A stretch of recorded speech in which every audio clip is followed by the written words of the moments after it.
So the ruler, and then sometimes they say the Lord. Okay? So in my book, I actually put the ruler, or I think what I do, the ruler, the Lord of the, because they usually go Lord. Sometimes people have problems with the word Lord. The ruler of, so it's basically what planet rules Scorpio. If you look at our little, we have a little, it tells you Mars rules Scorpio. And where's Mars? In the right? It's right there in the first house. Okay, so this person is going to be a fairly powerful person.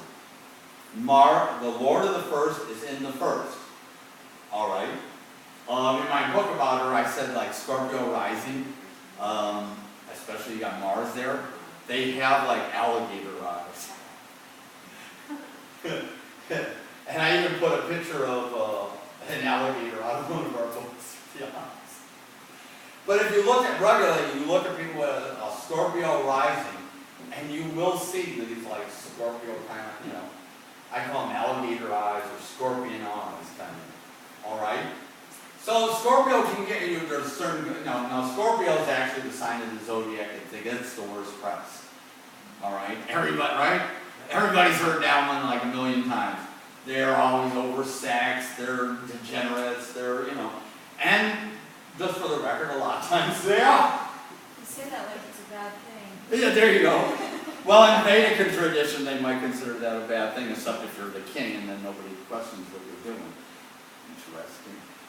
So it's going to give a lot of overall strength to the chart.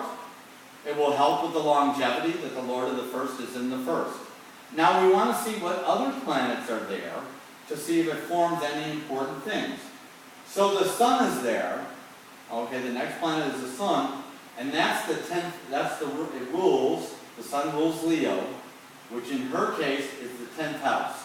If you count 10 houses from Scorpio, 1, 2, 3, 4, 5, 6, 7, 8, you're at Gemini, 9 you're at Cancer, and 10 you're at Leo. So the Lord of the 10th, or the ruler of the 10th is in the first. That will give the person the ability to go on pilgrimage, to travel, good for the career.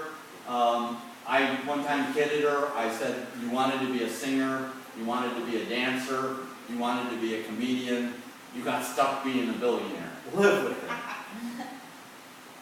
Okay? So it will help though, in other words, that will form something. Now Jupiter's there. For a Scorpio rising, Jupiter rules very important houses. It rules the second house, right, Sagittarius, and then if we go up, it rules the fifth. So that almost is forming, when you got the Lord of the first with the Lord of the second, or Lord of the trine, it forms a type of wealth-giving yoga. All right? And then you have Mercury there, all right, which is the Lord of the 11th, which is where, it's the second and 11th are mostly your money houses. The 9th house is good fortune. It's a little different than money. So when I looked at her chart, I told her, look, you don't need an astrologer to tell you you're going to be rich. I met her, she was like, 70-something years old. I got, you got like lawyers and bankers and all kinds of people to tell you you're rich. But how about, has anybody ever told you you don't feel very fortunate?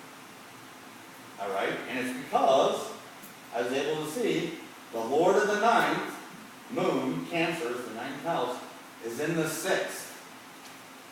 The Lord of the 9th does not do well in the 6th. It will actually make it, because the 9th house is your good fortune. You don't want your Lord of the 9th to be somewhere that's not beneficial to you, or it will cause you to feel, so even though here's somebody with billions of dollars, they didn't consider themselves that fortunate. In fact, she said to me when I said that, like in other words, it's kind of like going right in there, it's a multi-billionaire who's known Sidney Omar and everybody else, Gene Dixon and stuff. What are you going to say to impress him? So I was like, well, you don't feel very fortunate, do you? And it went right in there, and she goes, as much as it's been a blessing, and you got to think, we're on 5 acres in Hawaii, Black Point, with a place that's been assembled from Tunisia, Morocco, India. It was the first multi-million-dollar home in Hawaii.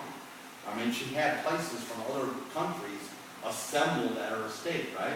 And you're sitting there, it's now an Islamic art museum. An Islamic art person went through it and said, She has pieces governments don't have. There's over $1 billion in art there. She said, as much as it's a blessing, and this is pretty good. Every time you're on the ocean, there's rainbows, there's little maids coming out soon. It's like, okay, you can't believe this. She goes, it's been a curse. And then when she said that word curse, because I'm kind of empathic, so I pick up on stuff, I've met people who have been molested as children who have not suffered emotionally like she had suffered. All right? Because her whole life, and people, they always hear this story about her father's deathbed. He said, trust no one. He told her that from her, as old as she was, because he used to bring her to the board meetings. He started training this woman at 5 years old how to run the 9th largest fortune in America. He knew he wasn't going to live, and he didn't want his wife to get it. This was the apple of his eye, and he wanted her to get it, and he wanted her to know how to run it. So he'd bring her to board meetings. And if somebody had an objection, like, what's the little kid doing at a board meeting? They got fired. He was the 9th richest man in America. He started out with the American Tobacco Company, and had he not known the president personally, he would have gone to jail for having a trust. And then he built a second fortune on power. He bought up all this hydroelectric, rivers and stuff, bought up all this property, and became Duke Power and Light. It was a bigger fortune than the second one. He taught her how to run it, right? So I remember different things that I would talk to her about. Okay, moon in the 6th house, okay, as the Lord of the 9th, you'll feel hurt. It hurts, okay? However, moon in the 6th house will also make you, ridiculously good at details. So we're leaving an estate. It's a 70-room mansion. That doesn't count for the servants, though, okay? It's 70 rooms for, her, me, and that was it. Okay? Maybe every now and then she'd have an art restorer come or something, but the maid and the butler, they all lived in a whole different wing. She could walk through that mansion on her way leaving, look in her room and realize an ashtray had moved an inch or something. Knew exactly, and I remember one time telling her, I said, you play Dolly Ditz. She was famous for playing like a complete ditz. So I said, you know where every single penny of that fortune is.